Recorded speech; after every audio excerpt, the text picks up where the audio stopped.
The Tongva tribe, which is basically the group of Native Americans who lived in what is now known as Los Angeles, before it was Los Angeles, came out with a statement basically saying thank you for increasing visibility and acknowledging the fact that Los Angeles and basically the rest of the United States of America was built on stolen land. But they also said that they would like to be explicitly named. A lot of other people are having a field day with this right now because they're talking about the fact that she basically lives in this $14 million mansion on quote unquote stolen land.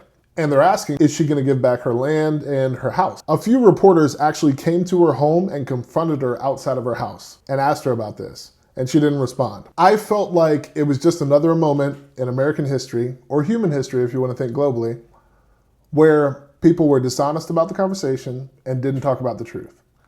So what I see here is, yes, if you wanna be factual about this statement, the land in the United States of America was basically stolen. That's just a factual conversation that you can't get away from. That may not be what you want to hear, it may not be popular, but it is reality. However, there is also the reality now that we have the United States of America, and this country has laws, it has immigration, and it has borders.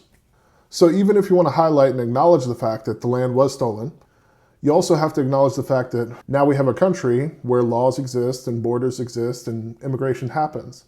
To me, this is why nothing gets done worldwide, because it's not just the United States of America that likes to be dishonest about conversations like this. It really is a global human phenomenon that people just don't want to talk about the truth.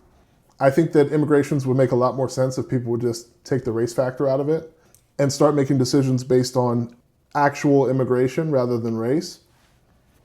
And for anybody who thinks that this conversation is not about race, I just want to challenge you to find one European or Russian or person of any other nationality who's been stopped and detained by police based on the fact that they have an accent.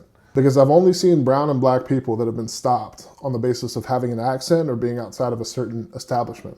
There's no Russians with American citizenship being stopped in the streets. There's no people from the UK being stopped in the streets because they have an accent, right? But we see American citizens that are brown that have accents being pulled over all the time and asked for papers. It's kind of crazy. So that's my take. Let me know what you guys think in the comment section.